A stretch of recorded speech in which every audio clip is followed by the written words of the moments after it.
Welcome to the Mind Like Books podcast. Today, Paul and Paolo, whoever's which, I'll try to not say it wrong today, are joining me. Welcome back, guys. Hey. Hello. Very happy you both made it. On our cycle of usual choices, we've made it past aliens and men. So today, depression. Did you love this book, Paolo? Did I love this book? I wouldn't say I loved it, but yeah, I really, really liked it. I thought so, because it's very, very heavy and like dreary and felt like it was kind of depressing. Thought you might enjoy that. I heard people who felt depressed after reading it, but I don't know. I didn't feel as depressed as other people. I don't want to spoil too much. I guess we're going to talk about this later, but yeah, I was more impressed than depressed. Okay, that's good. Fair enough. I was also impressed. It has elements of sci-fi, so I was in. No aliens, though. No aliens, yeah. But were there men, Paul? Were there real men? Was there anything tough?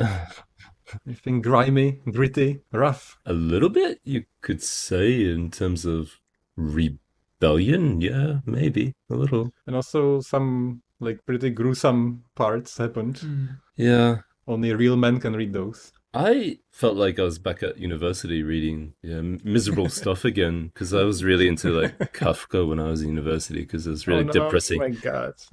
Philly's favorite.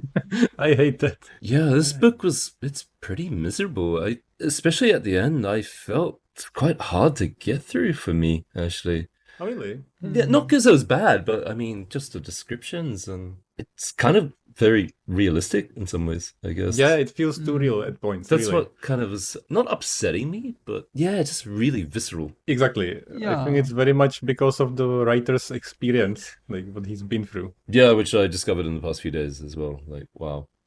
I discovered it in the past few hours by reading Philip's notes. I mean, I to be fair, I knew about like 60% of what you wrote, but yeah, there were a few things I had no idea about, so it was kind of surprising. Yeah. So today we're of course talking about 1984 by, and now let me not say it wrong. For some reason I always say this wrong. I always say Orson Welles instead of George Orwell. Why? I don't know why.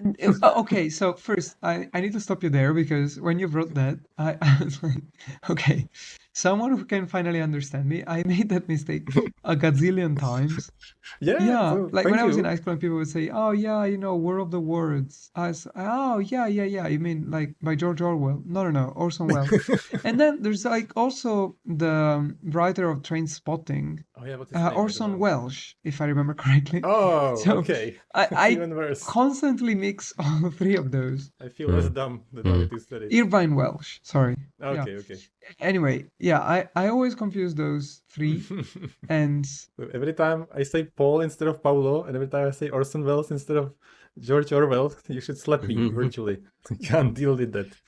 So the real name is Eric Arthur Blair. The pen name is George Orwell. I found that out a few days ago, completely. Do you know why he used the pen name, though? You watched the same documentary as me, so... Yes. Yeah, so I forgot. He went to Eton College or something, which is quite a prestigious university, where basically if you want to be Prime Minister of the UK, I think you go to Eton. Kind of to protect his family, I think, too. Oh yeah, actually, yes. He said something about something being called Orwell, and George being the common name, and that's why he did it. Yeah. I think Orwell was like a part of a city, I forgot. I don't remember exactly that. So today we're going to talk about George Orwell, lots of thoughts about the book. We've watched the documentary about George Orwell and all kinds of stuff. I'll probably rant about net neutrality and all kinds of stuff like that. I'm not sure. So we already talked about how we like this book. I think we can agree that we all liked it. Yeah. I haven't really said that I couldn't kind of stop reading it. It was very, very engaging to me, like when I read it. I remember the first time. I was quite young. It's a long time ago I read it. I read it a few years ago, actually. Maybe 2 years ago, something like that, or 3 years ago. Like when I started reading it, I was kind of expecting something that, yeah, it's probably a good book, but everyone is like hyping it up so much. I've heard already so much about it. It's probably going to be kind of like just Yeah, I had the same expectations. I was very low expectations. instead, I guess what it really impressed me was, I mean, everyone always talks about like, the significance and all of the possible interpretations and the parody and blah, blah, blah. I think what's lost in all of this is it's just a very good novel. Even if you want to ignore like all of the political messages and everything else, I think it's a very, very good novel. It's a fun story, like not fun, but good story, captivating story. I was going to say, Philip, it's like something we've talked about before where we've tried to read classics and they've always been so disappointing. This wasn't. It's actually, definitely. But I'm not going to recommend it. Really? It was so hard. I'm surprised you say that. Yeah, it was one that actually really, it's like a real punch in the gut at the end, especially. I mean, it's not like other things where I read it and there's violence, but I kind of find it absurd. Where this is like, we have countries like North Korea who are doing kind of similar things. I can imagine it. Yeah. I mean, I would definitely recommend it in general, especially if you're in high school and if you want to impress other people. Sure. By sounding smart. I don't think I would impress literally anybody, like a single person, if I told somebody. I think many people in my circle would have been impressed if I had read it at that time. I remember like people, my friends who had read it in high school, everyone thought like, oh, that guy's very smart. They don't recommend Orwell in... No. In high school, they don't recommend it, just like as a personal read. Yeah. I think like that's like another big difference between me and I guess Paul. I don't know about the Czech Republic, but I know that in many English-speaking countries, 1984 is kind of a recommended reading at school. So many people read it in high school. Yeah, in my high school, they were doing Animal Farm, actually. Okay. And unfortunately, I didn't get to read Animal Farm. I got to read fucking Jane Eyre. It's like, So, it depends on the teacher's discretion.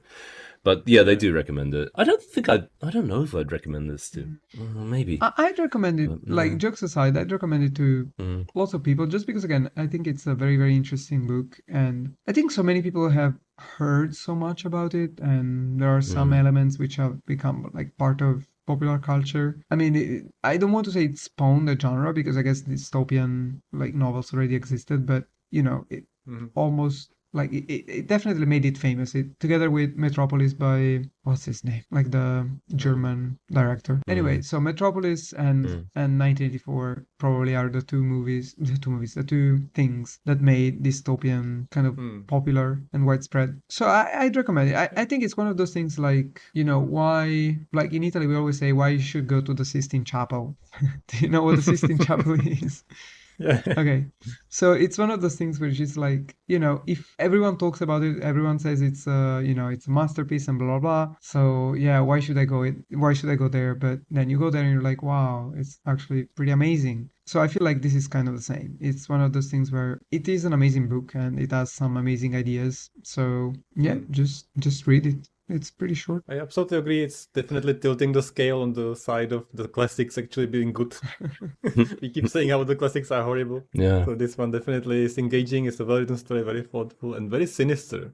I was surprised the most by that. I thought it would be all that, but I wouldn't think it would be so impactful. Like Paul says, it kind of packs a punch at the end. You kind of feel so bad. Like I felt so bad about the ending. Like kind of like we talked about in the Three Body Problem trilogy, how I was so depressed about space.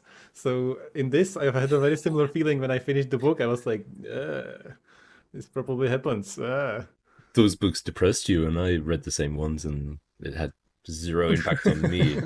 But this book was actually like, oh my god, it's miserable. Yeah.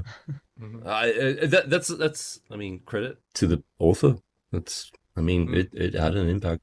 So well done. So he's had a very, very colorful, interesting life. He's been in many wars, many conflicts. He's reported on wars. He's lived in many countries. He's been very sick and very injured. I don't want to turn this into a history lesson as usual, or if you're studying for exams, maybe you're listening to us. But like we said, we found out a lot of interesting facts by watching a documentary called Life in Pictures. So if you want to watch it, I'd highly recommend it. It's a very well-made movie that's not a modern Hollywood movie. Like, I like biopics. I watched like the Turing test and all those, and I enjoy it, but it's always got this like Hollywood flavor, so to speak. This one is very realistic and very well made, and even if you listened to it like a podcast, I think it would be fun if you're interested in George Orwell's life. Yeah, because all the dialogue in that story is actually his written words. Yeah. So they haven't like interpreted anything. And interviews with him and everything. It's kind of shocking that there's no actual audio recording of his actual voice. Oh, it wasn't him talking in the No, video. there's no actual. Oh, I thought it was him. Nope. There's no recording of his voice, even though he worked for the BBC. Well done, public broadcaster. You couldn't even. Are you sure that's right? Because he was a reporter. Yep. No, on there's television? no actual. Nothing exists. My whole life is a lie. Oh my god. So what is happening? That was not his voice. That was done by an actor who did a very well job. He did an amazing job Yes. in that case. Yep. Completely matched his lips like in every second. But that wasn't him either. That was an actor. That was an actor. Yes. Oh my god. You're being completely. Philip, you've lived in the Matrix for the past few weeks. I'm completely kerfuffled. No, completely goofed. There's no actual. There's pictures of him, but there's no actual Flabbergasted. evidence of his voice or video recordings. Yes, no, there's nothing existing. Yes. But the photo looks exactly like the actor. It's very well done, but it's not him. What?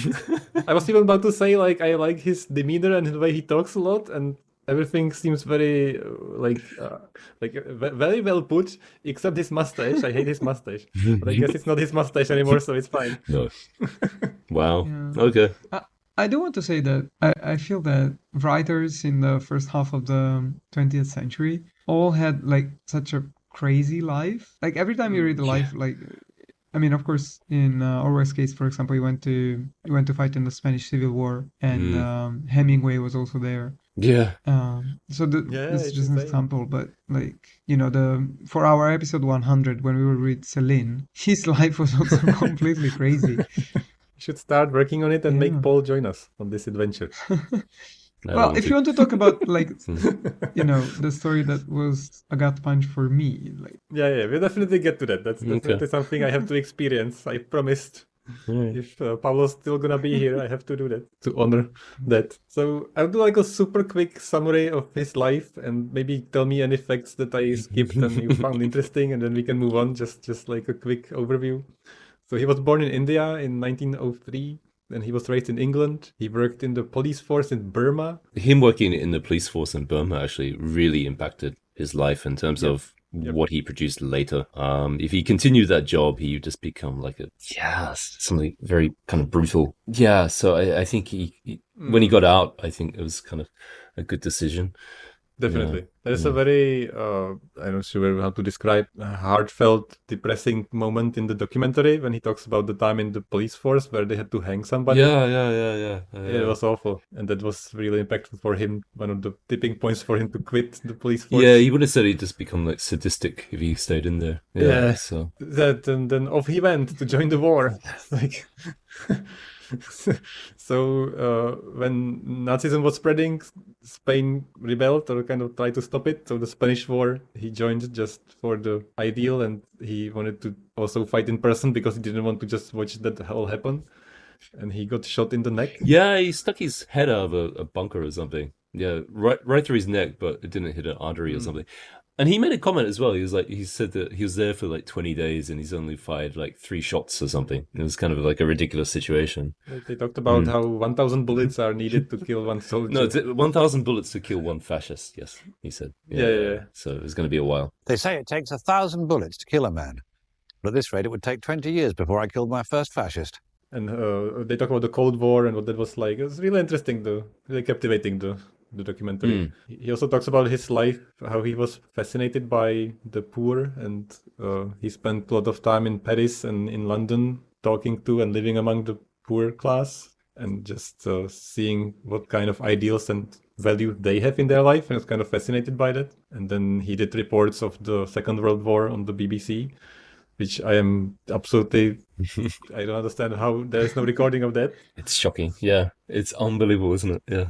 I'll have to double check. I'm not sure. No, I've checked. You can trust me. Yeah. So He got really famous for Animal Farm. It was really controversial. And then, of course, 1984, which was released 1 year before he died of tuberculosis. One other point about Animal Farm, he couldn't get it published during the war because England was aligned with Stalin, Soviet Union at the time. So I wanted to mention also some like funny or a little bit more lighthearted facts, so we are not so gloomy.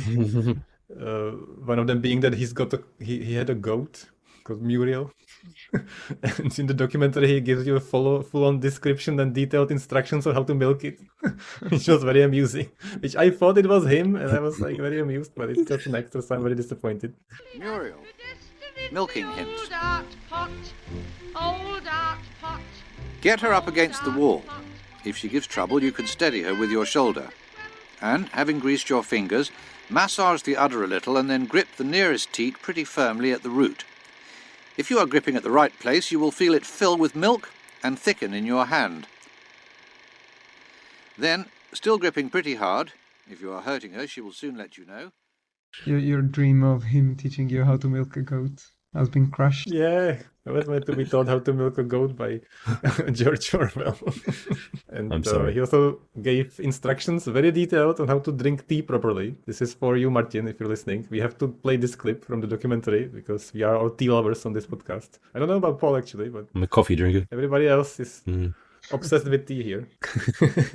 Yeah. All true tea lovers like their tea strong. 6 heaped teaspoons should be about right. Now, no strainers or bags to imprison the tea. Actually, one can swallow tea leaves in considerable quantities without any ill effect. One should pour the tea into the cup first. This is one of the most controversial points of all. I maintain that by putting the tea in first, one can more precisely regulate the amount of milk that goes in, whereas you are liable to put too much milk in if you do it the other way round. Lastly, tea should always be drunk without sugar. It would be equally reasonable to put in pepper or salt. Yeah, there's a lot to say about him. I guess we should move on. But if you want to know more, I'll put a link to the documentary. It's on YouTube. You can just watch it. There was that one other thing. I want to mention, there was a public debate he had, him versus 2 other people about pro-war. Well, he was for the war, of course, against the Nazis, and 2 other guys who were like pacifists. To speak against the war, we have here tonight the writer and critic Derek Savage, as well as the poet and sexologist Alex Comfort. Making the case against them is George Orwell. One of the other guys who actually was in the debate, his name is Alex Comfort. He wrote later the book The Joy of Sex. Do you know that? Yeah. I don't know that. Yeah. With the cover looks like the Italian footballer Pirlo on the front with the beard and everything. But anyway, I love that debate because he was like, what, we're going to lie down? Yeah, the discussion. And Nazis will accept that. So the only thing they understand is force. The only thing they respond to is force. And Very much reminded me of Heinlein. my respect kind of shot up exactly at that moment for him. So I was sure you'd like that. But I was very happy this debate was recorded and it's all actors. Yeah. I'm so disappointed. Oh my god, I was convinced it was real. it's pretty well done, but yes. They were even like talking over each other, like giving attitudes. Yeah. Like even the facial expressions matched it perfectly. What the hell? It's a complete lie. He's rolling a cigarette while he's like smacking down the other guys. Yeah, it's good. Sorry, Philip. Yeah. Pacifism is objectively pro-fascist. This is elementary common sense. If you hamper the war effort of one side, you automatically help that of the other. In practice, he who is not with me is against me. Fascism is not a force confined to any one nation. We're just as likely to find it here as anywhere else. The characteristic markings of fascism are curtailment of individual liberties, the abolition of private life and private values. These are all tendencies of present-day Britain. The pacifist is opposed to all of these and might therefore be called the only genuine anti-fascist. Ha! If Mr. Savage and others imagine that one can somehow overcome the German army by lying on one's back, let them continue to imagine that, but let them also wonder occasionally if this is not an illusion due to security, too much money, and a simple ignorance of the way things actually happen. There are innumerable reasons why war should be opposed. The chief reason is the diabolical nature of modern warfare. The idea, Diabolical repercussions. the idea that one can Human somehow remain personality aloof and values. and superior to the struggle corruption while and living on horrors food revealed that British sailors have had to risk their lives to bring contemptible us for words. is a bourgeois illusion based on security and money. Mr. Orwell is intellectual hunting again. He's made the discovery that almost every writer under the age of 30 in this country already has their feet on the slippery slope towards fascism, whilst we all know Mr. Orwell to be a preacher of the doctrine of physical courage as an asset to the left-wing intellectual. Despotic governments can stand moral force till the cows come home. What they fear is physical force. Well, I have to admit that when he was on his deathbed and he was talking to the camera, I was a little bit suspicious that they recorded that. That should have been like a red flag. So I thought that he was an actor there, but then I thought like, oh, it's the same person, so maybe they were lucky and they recorded him and he was not that sick. I don't know. So I am dumb, okay. Yeah, two things I wanted to mention, just like a quick thought. I liked his quote that he said, freedom is the right to say anything that people don't want to hear. I absolutely agree with that. I do that constantly at my job and I'm very hated for that. I mean, that quote reminds me of something someone else might say, but I will not say who, because then later I will have another quote for you when we start talking about the book. Okay. Okay, so let's get into the book a little bit more before we talk about the spoilers. I'm going to quickly say that it's 328 pages. It was in 1949 released, and of course it gets into the Big Brother and all these words that we kind of use and take for granted nowadays. And that's what Pablo said, that it's like the original setting up all these ideals that many people are using nowadays, like the truth police and the, I don't know, people say Room 101, but maybe the Ministry of Love or something like that. But definitely all the control and oppression. Well, I mean, to me, the biggest imprint, besides like Big Brother, which has become kind of like a commonly used word, I think this setting of like a regime where, you know, the central power is controlling every single word and every single thing you do, and it's immediately, you know, unleashing its dogs on you. The second you misspoke or something like that is very, very present in a lot of literature and movies, and not just like people copy pasting it or something. Like, to me, one of the main reasons why I wanted to read this book, and one of the things that I think is the biggest tribute to how like well written it is and how good of a book it is that you have something like Before Vendetta, which is another masterpiece, quite possibly like the best comic ever written, and it's like 98% inspired to this. Like, so much of it is taken from this. So I think this, that's what I meant when I said like it kind of created the genre, or at least, you know, it made it popular. Yeah, so before we move on to the spoilers, I want to ask Paul about the movie. Me? Is Him? it worth watching? Yeah. Paul. Okay. I I haven't watched the movie, so I know nothing. Yeah, I know Paul watched it. I watched it a couple of days ago. I would say that you couldn't make a movie like this nowadays, definitely. Oh, is it that controversially like? It's just grim and face. dark, and Oh, of course. it's again, it's very visceral. So Gory. certain scenes at the end made me very uncomfortable. So Okay. it's for, you know, it's always that case of movies are never good as the book, and it's very hard to adapt a good book.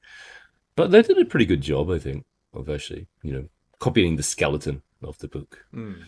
The ending is a little bit different too. So Oh, okay. yeah, So it still packs a punch, kind of feels depressing. it does, but it lingers with a little bit of hope at the end, actually. Okay, that's yes. They need some Yeah, resemblance of hope. None is in the book. but nothing that you'd get these days with a movie. I mean, it still just leaves you the feeling miserable. How old is the movie? They made it. It was released in 1984. Yeah. So, with the guy from Alien, John Hurt, the guy with the Oh, really? alien comes out of his chest. You know that guy? Remember him? Yeah, of course. We all know the John Hurt moment. I see it very clearly how our interests overlap now that my theory came true. Because there's like, you know, visceral stuff and Alien. So Alien 4. And there is like, we're depressed and it's sci-fi. So it's me and Paolo. I don't know what you guys are gonna read together, but it's not gonna be sci-fi. Why not? We both like sci-fi. Yeah.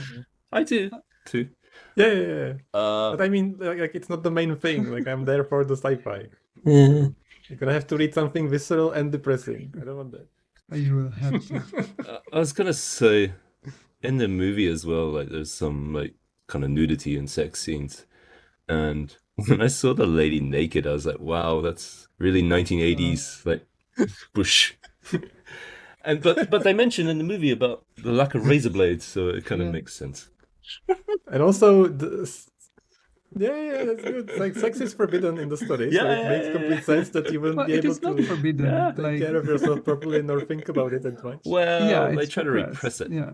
I guess. Yeah. I mean, like, essentially, extramarital sex is forbidden, and sex for pleasure is forbidden. Yeah. But anyway, just wanted to say.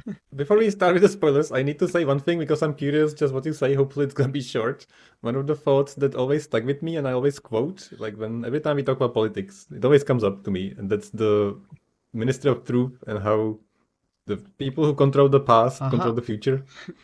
Do you remember that? Wait a second. It's always... Is that the Dune reference? It's on June. Of course. Yes, of course, but let's not talk about June. I meant, it's happening always, and especially at the time you're recording this with Russia and Ukraine and all this, and the internet, and I feel like Russia is really putting this to the test with something called net-neutrality and like spreading information online. So there's only so far you can push it with modern technology. Like in the past, if the people could change the historical records, they could make people easily believe that things didn't happen or things that didn't happen did happen. Nowadays, with all the records online, they can be, of course, changed and manipulated, but it's much harder. And I feel like nowadays, the situation in the world, it's kind of pushing it. So I'm kind of curious when it's going to break because the information is available. But I just wanted to comment about actually current Russian propaganda compared to previous Russian propaganda or Soviet propaganda. Previous Soviet propaganda would be, they're blatantly manipulating reality or what happened. Or they erase people from photos and stuff as well. Current Russian propaganda is a bit different as well. They'll just bombard people with so many different points and messages and stuff where the majority will say, well, this is too difficult for me to understand. So I'll just be apolitical. I will not participate in politics because I can't understand it. There's a good YouTube channel I watched called 1420. There's a Russian guy and interviewing people in Russia. And when he tries to ask them difficult questions, they're like, oh, I'm not good at politics. I can't talk about this kind of thing. Is that Japan? Yeah, exactly. That's actually interesting. How did Japan do it as well? So I don't know. Well, I think in Russia is like, well, we have before they'd have a comfortable life and be able to travel and do things. And they're like, okay, we leave the politics to you and you leave us alone. Well, now it's kind of, well, that's starting to kind of creep in with things like mobilization and stuff like that, where, the politics is starting to actually interfere in their lives. So some people are starting to question it now. But sorry, one last point. I watch a lot of like Russian TV propaganda where they have those discussion shows and it's translated. And they keep changing the message. It's like, we're fighting Nazis. Now we're fighting Satanists. Now we're fighting a war for God. And now it's like, they just keep manipulating the message every time. It is almost like out of the novel. It's weird. Oversaturation also is a big point. It's kind of scary. So I wanted to ask a very dumb question. Do you feel optimistic about this? Do you feel like the spreading of available information will eventually spread the truth and overcome all this propaganda and spreading misinformation? Do you think that if you have a mess online and everything is available online, which fortunately it still is, there are still ways to get the information you want if you want to, like not as difficult as it was in the past. It could be, everybody has a phone, everybody can get online, and if you know a little bit about getting online, you can get over all these limitations and censorship. Do you think that will cause eventually people to see the truth? I don't think so, because people are simply not interested. Yeah, that's one point. No, sorry, I just wanted to say that what you've been saying has been true for like 10, 15 years. And even before, like even 20 years ago, yeah, people maybe couldn't search on things online, but they could have just gone to a library. But that's only like 10 years we have smartphones, like everybody has them. Yeah, but even before, like, again, 15 years ago, we had like Google. Yeah, but that's like another type of discomfort. No, I guess what I want to say is just that, because this comes up all the time with other topics, like people, they just want like confirmation about what they already think. They don't want like confirmation about what is actually true or whatever. So they just like, there are big resonance chambers, and people are perfectly content of being within one. So why would they search for anything else? That's one point. And the other point is that I think even with all the information we have and all the data we have and whatever we have, something that I find fascinating, I mean, it could be depressing, but if you want to see it that way, but to me it's just fascinating, is that you can have all of the information you want. Having anything which is objective and factual is still basically impossible. Like, That's true. for example, Yeah. I really, really like history, right? When you talk about recent history, like, it's not like we're not talking about, 2000 years ago, and we kind of have to reconstruct it. We don't know really what happened. And we know basically everything. And even then, there are so many possible interpretations of what actually happened. Or even something sillier like sports. There are so many interpretations of what happened, like in 1,000 different instances. That's absolutely true. I meant it more in the sense of you can literally talk to the person in the other country anytime. And it's happening online. People are doing vlogs, Twitter blogs, whatever. And you can see the real people there on the other side, so to speak. And you can actually talk, which has to show you that it's not what they say it is. Yeah, but I think echoing Paolo's point, I think people like That's their true. echo chambers and they like to fall into that trap, and to be reconfirmed that my opinion is correct is what the people want. Well, I'm going to be optimistic. I feel like the internet's breaking this. Like, it's if not breaking it, it's making it more difficult. Well, I just want to last point too. Sorry. My father, complete nutcase. Even before the internet, he believed all sorts of conspiracy theories. For example, Oh no, what are we going to learn? the stealth. I'll tell you a light one and tell you a shocking one. So, for example, this is before the internet. These people find each other. I don't know how. They find each other and they talk to each other. He believed the stealth bomber was based on alien technology. That's kind of plausible. The stealth I can bomber. imagine that. The stealth bomber was based on captured alien technology. Yeah, Yeah. it's reasonable. Come on. Did you believe the conspiracy theory that Australia is a lie and all people living in Australia are just actors? I haven't heard that one. That's fun. Who told you that?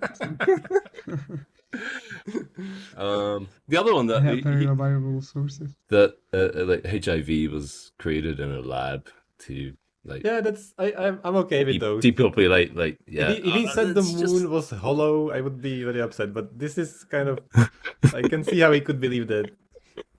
The moon was hollow. Like, I love those theories. I think those are like the best. Like, for example, people who say that Earth is actually hollow and we are looking at like within the Earth. That's also cool. Like, yeah, it's fascinating. But I mean, Yeah. you don't I want would to. love to live in a fantasy world like that. Like, it's amazing. Like, the real world is so boring. I grew up with a guy. You don't want to. You don't want to. But my point was that I think even if the information or the facts are out there, and you can access them, these crazy people find crazy It's people. true, but there are no also matter what. people who are Mhm. who cannot be silenced as easily, and I think that's like I just want to be. There has to be an optimist on this podcast. I think there are people who can spread the information, and they can make people see the truth, and it's easier for them to do that, and it's a little more accessible. I think you're right. The problem is that I think you're overestimating how much people want to listen to these things. I'm not like, of course, but I mean, like, it's getting better and it's getting harder for the propaganda to work. I hope and I believe. What I have to say. Yeah. Anyway, I just wanted to ask you what you think, and I have to mention net neutrality. Do you know what that is? Yeah, I think it was an overhyped panic, to be honest. But anyway, Do you know, Paolo? I've seen that in your notes you put a nice little chart. And I thought I might read this, but I'm more interested in hearing Philip explain. Because if you went so far as to put a chart in the notes, it must be really fascinated I by would hate this. myself if I didn't even say it is a thing. So I just want to say what it is, and I don't even want to talk about it. But I hate it because it's so important and it's so boring. Like, this is one of the most boring things you can talk about, and people hate me talking about it. Like, people hate me. I'm sure 50% of the people have switched off this podcast. So please skip to this timestamp to the spoilers if you don't want to hear this. but just to push But, back. Okay, so 5 years ago, CNN put a headline to say that this is the end of the internet as we know it. Yeah, they're definitely just. And the internet speed has increased by 26%, or 26 Obviously. times in Obviously. the US. So what's the panic? Well, hopefully nothing. And there has been many people fighting for this, so it wouldn't happen. So just to say what it is, net neutrality just means it's like a list of requirements. What it means, long story short, to be able to have free speech online, like spread information freely and in an unlimited way. So, for example, what happened with radio? There were lots and lots of independent radio stations when radio started, and everybody was like at home starting their radio station, radio broadcasts, and it was like YouTube. Like people were putting out radio. And then the radio company corporations, they completely crushed all that. And they limited the range where you can broadcast radio. They just blocked it out. They literally paid for the frequency. And now if you want to start a radio station, you have to pay them for it. You can't use it. And the idea is the same with the internet. Different providers will ask you to pay more for having faster internet. And the faster internet will be only for the services that you pay for. So you will have fast Netflix, but if you have your own website, fuck that. That's not gonna be fast. Yeah, they're talking about like throttling like certain services, so, and you'd have to pay for Facebook or Netflix or certain But the packs. thing is- but it never happened. But it is already happening. That's It what I'm didn't trying happen. to say. But it hasn't happened though. But it's already true because Where- if you go where? on YouTube, Yeah. I'm trying to explain. So if you go to YouTube and you go on like a huge channel, it's gonna load the video much faster. And if you go on our channel, it's gonna be the like. Because no one watches Slowest our thing. shit. But there's like intention and consequence. So one of the things is that the cached things that are popular are faster. Okay, that's just people want it more, so it's more popular. But then isn't there are that just people. allocating resources though? Yeah, exactly. So there are people whose interests are directly connected to this. So if you're a hardware manufacturer of like a router or something that allows internet connection, and you are a company that makes a living by providing data online, is this your livelihood and your business to have this data more widely available and at a faster speed? And therefore, if that's more preferred and the other ones are just limited, it's gonna make your business better. And if you make an agreement with the people who make the connections, then it's very easy to set the connections and set the limitations on the hardware and software in such a way that it makes you profit. So when you click on Netflix, it's going to load faster than your website, and you're going to be bored with the other website that's slow, so you're going to close it and go to Netflix or whatever. Yeah, but like if you have like a blog with current internet speed, it loads in half a second anyway. If it goes from half a second to 3 seconds, Yeah. But it's a slippery slope. That's what the point is. Like, if this starts happening, it's gonna just completely crush everything else, and there's just gonna be a selected number of websites that are the corporations. There's gonna be Amazon, there's gonna be Netflix, there's gonna be whatever, YouTube, and making new websites is gonna be more and more and more difficult because the traffic's not gonna go there. So of course now it's possible and it's completely fine, and hopefully it will be fine forever. But if we don't like make sure it's always like that, it's just gonna be crushed and it's gonna disappear like independent radio stations. I think it's very different because with like radio frequencies, you did have a limitation on how many radio frequencies you might have, and you had the limitation based on like antennas and things like that. With internet, you don't have that limitation. And besides, like the biggest difference is that this sort of regulations, it's so impractical to be effectively impossible because you can connect to any website from anywhere in the world. You would need the same regulation in every country, which it's never happening.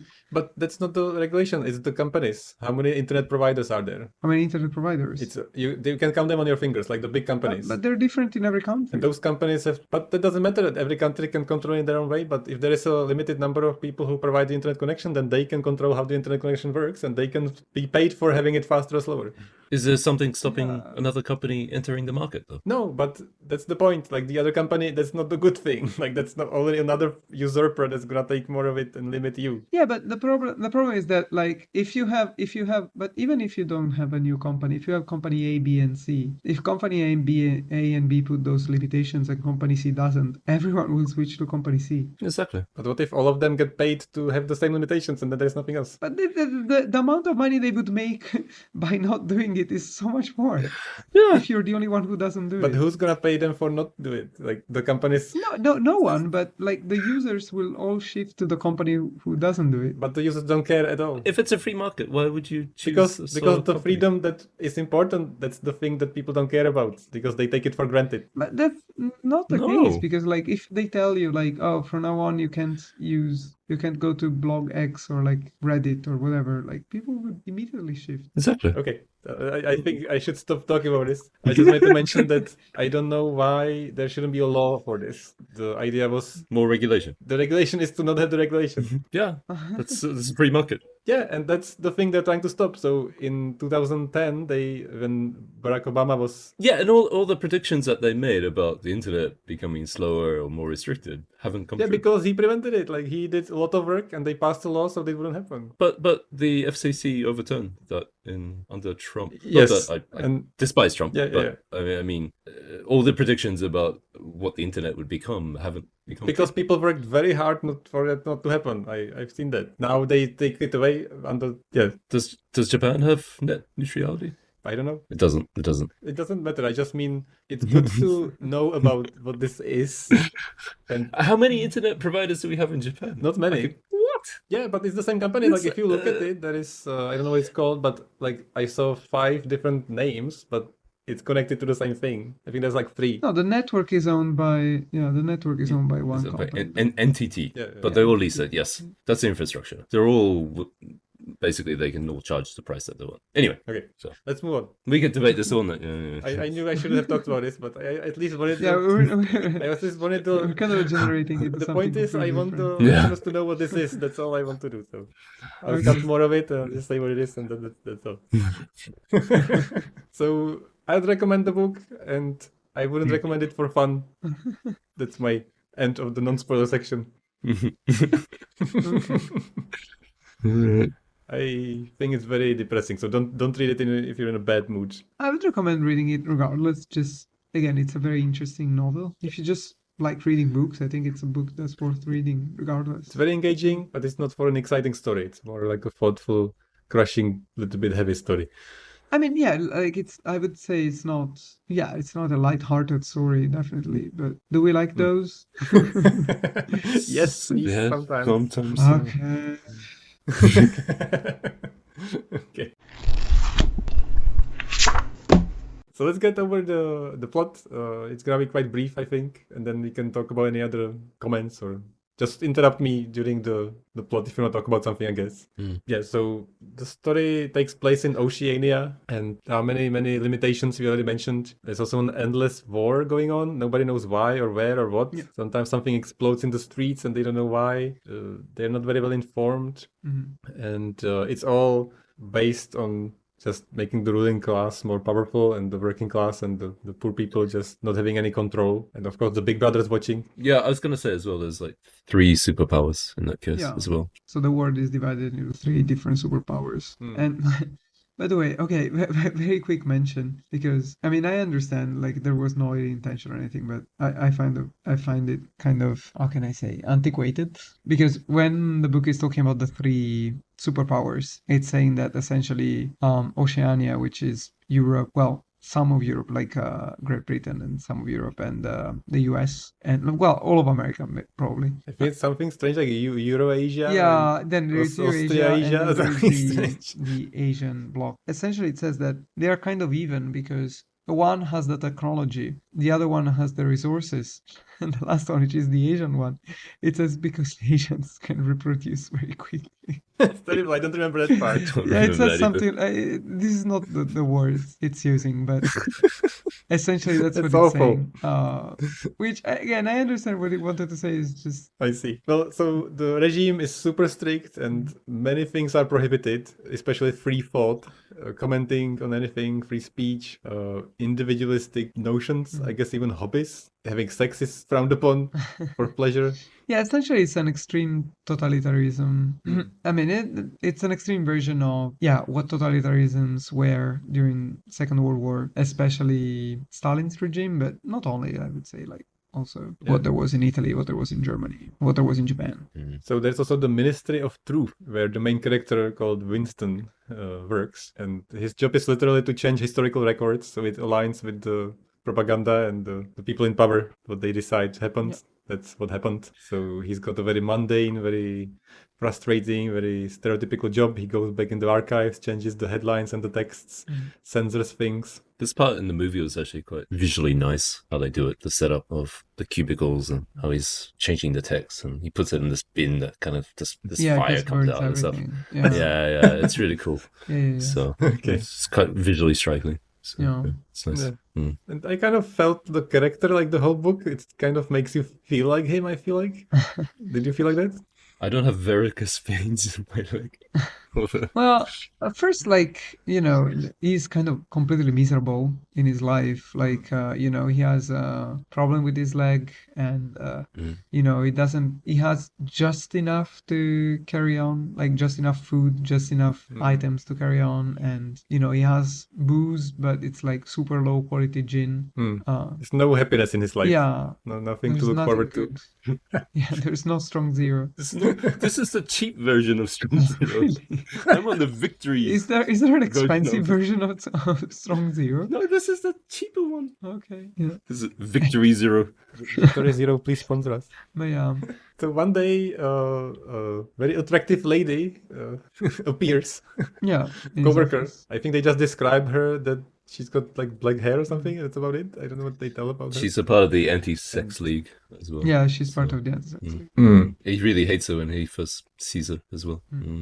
But long story short, she sends him a message and they get together. Well, okay. Before that, because so to me, you could kind of like encapsulate the book into 3 different parts, which are kind of like very well defined. And the first part is just like introducing us to the world. And while, he's starting to meet, like Winston is starting to, try to meet this woman and everything else, most of the story is just him being miserable because he's kind of aware of, it seems like he's more aware than others of all of the contradictions and all of the mistakes with the current society. And, he speaks to other people who are much more orthodox than him or pretend to be more orthodox, other people who seem just to enjoy the role. So is that why he starts sort of taking the journal, do you think? Yeah, because at the beginning, right, like there is like his neighbor who's like super orthodox and like super crazy, and then there were his coworkers, and one of them was kind of like the cynical guy who's like cynical about anything, and so essentially can accept this life just because everything is not serious. And then there is the other guy who is kind of like the scholar who even says like he's too smart and eventually will get caught. So he seems like he's the only one who's kind of like the reader and is aware that, he has memories of the world how it was before, and is kind of aware of how the world should be, but isn't. So to me, that's kind of like the first third of the book, where he's doing all of these things like going drinking and... I was going to mention that he starts sort of trying to talk to the lower class, the plebs, and trying to sort of pick their brain, like what do you remember before the revolution and things like this. So he's very curious about the world and what it was now, what it was before, kind of thing. So Okay, sorry.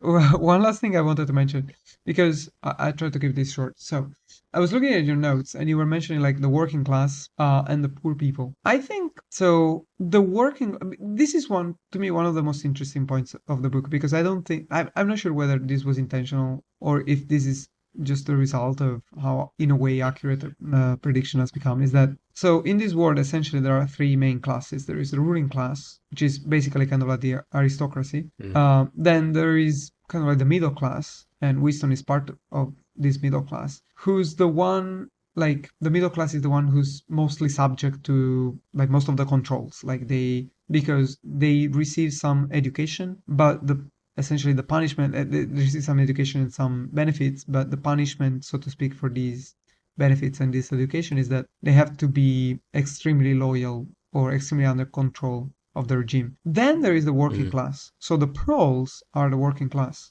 Like even the word... They're very free, actually. Yeah, exactly. And to me, that's like something which was very interesting, because so the proles, like the name comes from proletariat, which is which is like the working class in the traditional like Marxist view of society. And they are not like the ones in the worst condition. Like the middle classes, essentially white collar workers, are the ones suffering the most from the current situation. And what makes it interesting for me is that if you look at current society, which of course is much different from like the society, like the industrial society Orwell was writing about, essentially most people should be in this middle class where, they're kind of like white white-collar workers. And if you look at regimes like China, for example, they are the ones mostly under control, and they are the ones who are in the worst condition, because nowadays, if you're essentially a farmer in China, or if you're like a factory worker in China, yeah, your life is miserable maybe because your work is not good, but you have so little power that the ruling class is not interested in you anymore, which is kind of like going back to the situation that there was, during the Middle Ages, where essentially if you were a serf, you were so insignificant that, there was very little control over you, actually. And the aristocracy was mostly controlling like the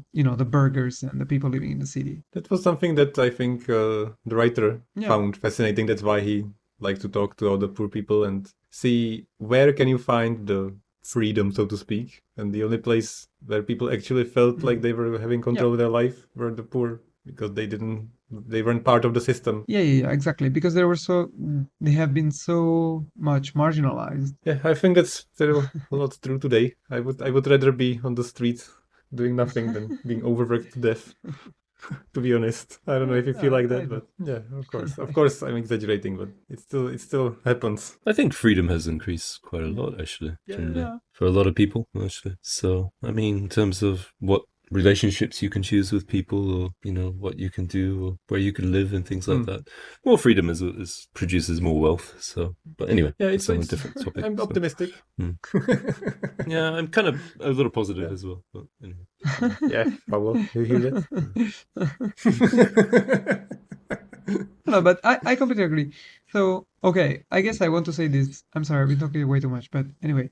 Yeah. One of the things that maybe I should have said this before, but when people talk about this book so often, at least in Italy, but I guess people do it also in other countries, is that people like to reference this book anytime there is like some minor change in the law, so talking about what you can say or what you can do or whatever. And people immediately reference to now we are living in an Orwellian society and they're taking away our like personal rights and whatever. And no, don't even say that. Yeah, like it's never black and white. No, it's just completely false. It's kind of an interesting book that it's sort of, it talked about Stalinism and then it talked about only very little bit in the book about the surveillance state. That wasn't a huge part of the book, but he's sort of predicted what's happened in the future, I think, quite well. So it's kind of interesting how it sort of transcends like different eras in society, actually, I think. So those things like Orwellian and the thought police and stuff, it's a bit overused, but I think it's partially like the reason it's overused and the reason we kind of frown upon it and the reason the book caused that is the reason it didn't happen. So I'm optimistic, grateful kind of that he wrote the book, because if he didn't write it, maybe it would have not been as obvious and people wouldn't have been as opposed to it. So hopefully that's something that he actually accomplished with this. Like he literally said in the documentary that he wanted to fight in the war, but he thought he could accomplish more if he wrote this book. So then he just left and poured all his life into writing this. So to get back to the story, so he meets this woman and they get together and we get into the second part of the book, like Paolo said, and it's kind of a happy life they have. Get an affair going kind of like in secret, and it's super exciting that they can actually be together. Wasn't this kind of like a middle-aged male fantasy a bit? Do you guys feel that? I couldn't understand the attraction. I was like, what?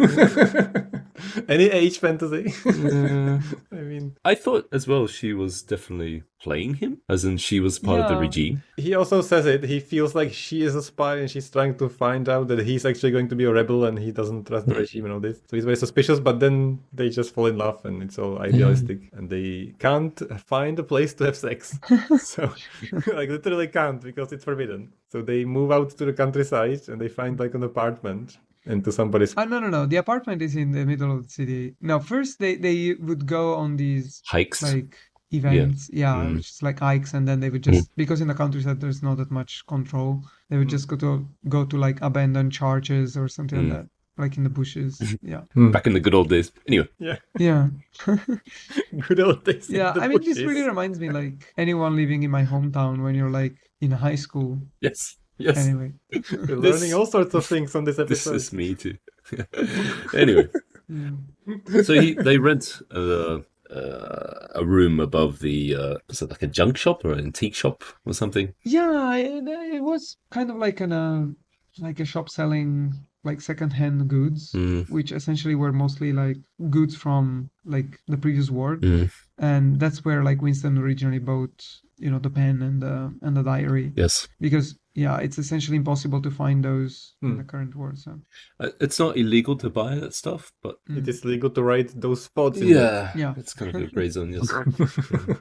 So what happens is that they get a call or somebody contacts them. This guy called O'Brien. Yeah. I wasn't sure how this happened. I didn't remember correctly. Basically, they go to visit him, but why does he call them over? Do you remember? He notices that that Winston's writing about Newspeak is quite interesting, and he's interested in having a meeting with him. So this guy is like his boss? Like, is a superior? yeah. Yeah, and he gives him his actual address to come over. But before that, Winston has wind of something, like a rebel group led by a guy called Goldstein, who maybe exists, maybe doesn't, but he wants to believe it's true. So he believes that O'Brien is somehow maybe connected to that group. Yeah, essentially. Yeah. O'Brien essentially makes him believe that, you know, he's part of the rebellion. They gave him like a manifesto, like a book about values in society, or I'm not sure. Like they read a book at his place. They're amazed. So at this place, like a few things happen. First, it's shown like he's the only member of the ruling class we see, and we see where he lives, and essentially he's living in sort of his aristocratic villa, and he has like a servant, and you know, it can turn off the cameras spying on him. The telescreen, yeah. Yeah. He's quite shocked that you can do it. So Yeah, exactly. And yeah, essentially he says that, you know, he's part of the rebellion,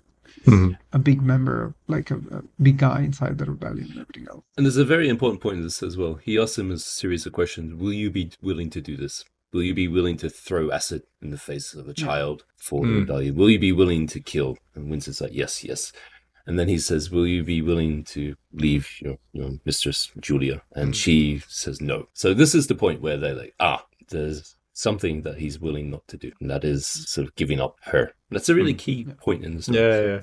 Yeah. So as soon as they finish this discussion and they finish reading this forbidden book, Thought Police busts in. Yeah, so they read the book. The book is delivered back into Winston's briefcase, and he brings it back to his apartment. Important point in the apartment was that there's no telescreen, there's no monitor to... Yeah. He thinks there's no monitor, so he thinks they're free there. Oh, okay. And he's reading the book. This is part of the book I zoned out when he was reading the whole chapters about the history of the war and why they continue this. And to me, that was some of the most interesting. Because I just love the lore. I wish we could get more, to be honest. But I didn't remember this part was there, so I wasn't impressed, to be honest. Well, it's essentially that's when I was talking about like the you know, the Asian blood replenishing its okay. I see.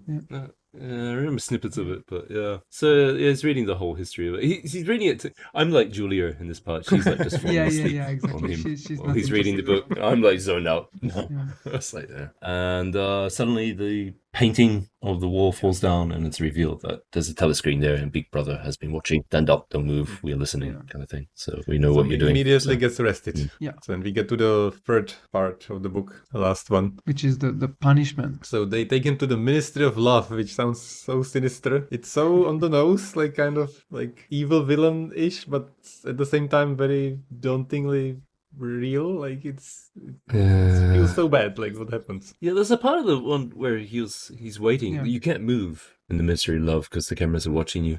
One of his co-workers has also come in. He's talking about how his daughter had turned that's his neighbor. Yeah, his neighbor, who was like the guy who was super orthodox, but apparently he said something bad in his sleep, and because he has indoctrinated his children so much that his children essentially turned him in. And then he says he's very proud of his daughter for doing it. It was awful. Lots of moments in this felt very heart-crushing. To me, this was the boring moment. Oh. Like just the wait, I was just like, the waiting. God, this is No, after this, awful. like the punishment after this was really interesting, but just the waiting in the cell. I'm so glad you're on this podcast, Paolo. You always have such an interesting perspective on these No, things. I was feeling like this tension rising Me up too. through my I was throat. dreading it.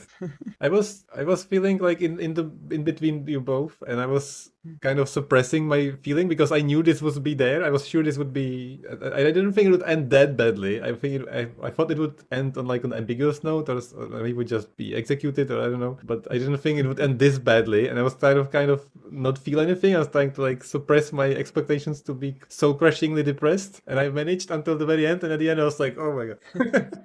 So that's how I felt. But anyway, they torture him in all the imaginable ways. They break his bones, blow his teeth, whatever.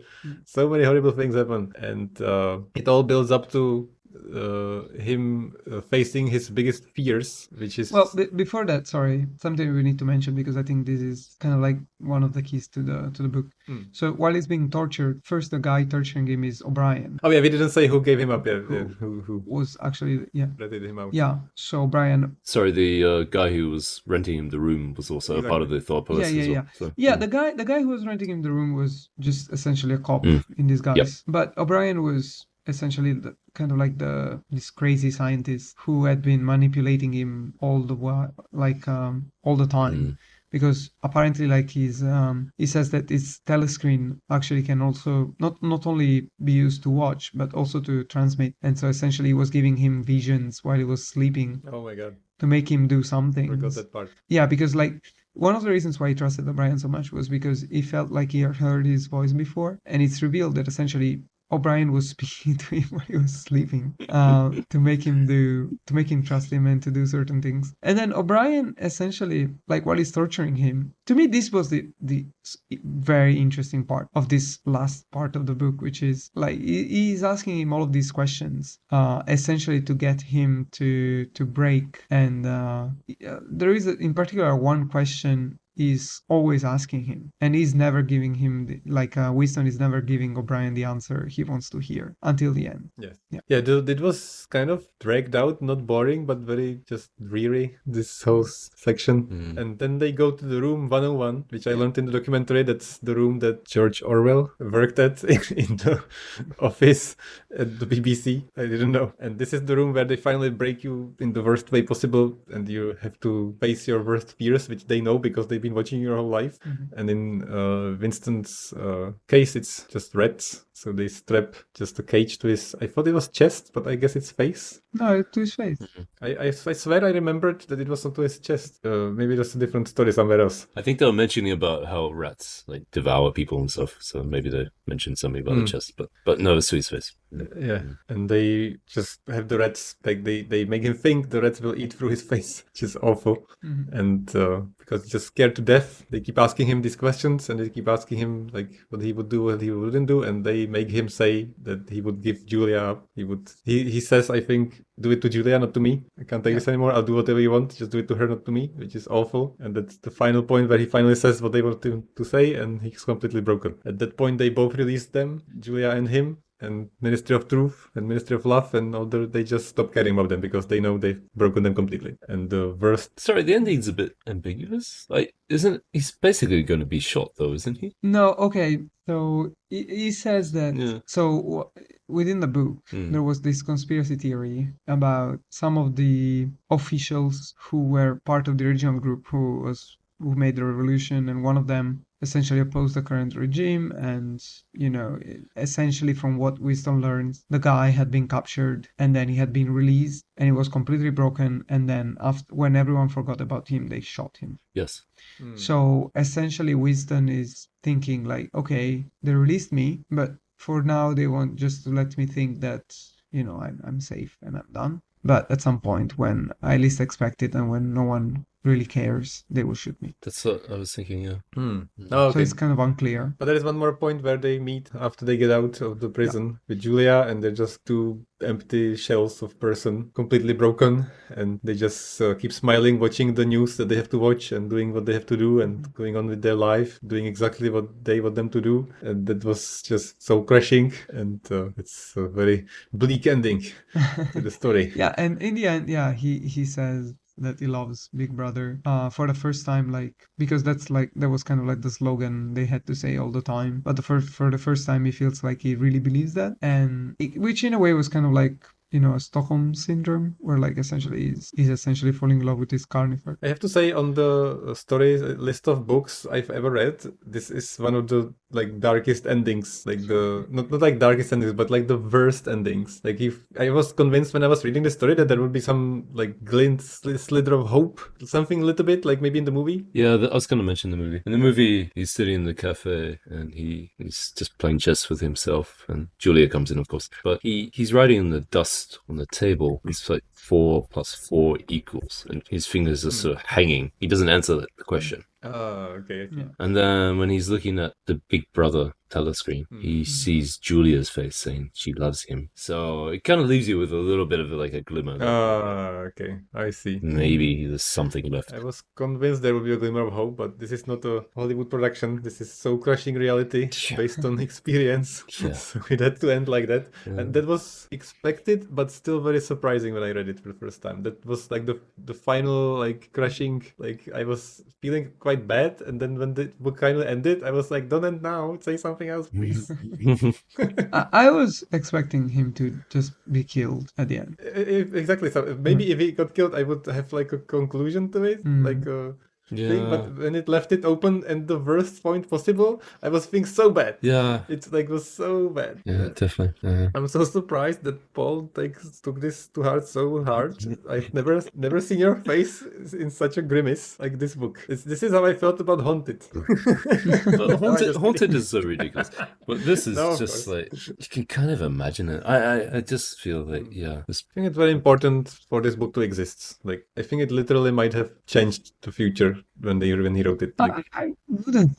I don't know, but I think in some way, Yeah. to some people. What I would say is it kind of like gave the opportunity for people to think more about these things, because some of these concepts were kind of new at the time when he was writing. Like totalitarianisms were not new, like they had started like about 25 years before. But like for most people, especially people who had not lived through them or were not like that influenced by them, it was kind of like this thing they had not really dealt with.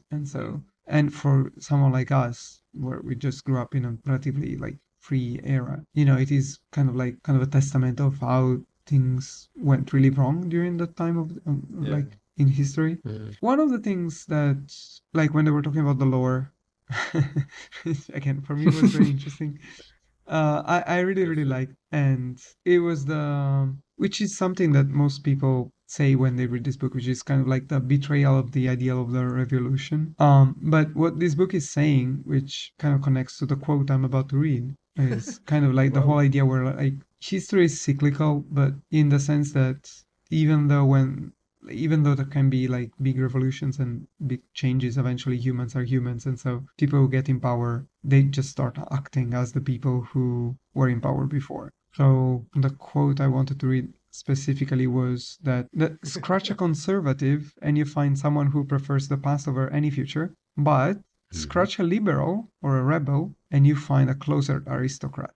You know who said that? Orson Welles, George Orwell. No, another guy who might as well been like kind of like the big brother, and that is Leto II. I remember that. I know I heard it somewhere. Yeah, Damn it. Is this a Dune reference? it is a Yes. Dune reference, of course. It's God Emperor of Dune. He really put you through some shit today, Paul. No, that's fine. That's cool. But I have to say, I really enjoyed talking to you both. I hoped, and it all came true very well, that we would work very well together. I really hope that we can do more books together. No, I mean it because we have a very different perspective on things we notice, and I think it makes a very whole view of the book. Not a review. We don't really do a review, but we have opinions and thoughts to mention, and I think it's a very interesting discussion. So thank you so much. I really like that. I mean, I went on a gazillion tangents, so I apologize for that. So thank you so much for listening. See you on the next episode. Yeah. Bye. Bye.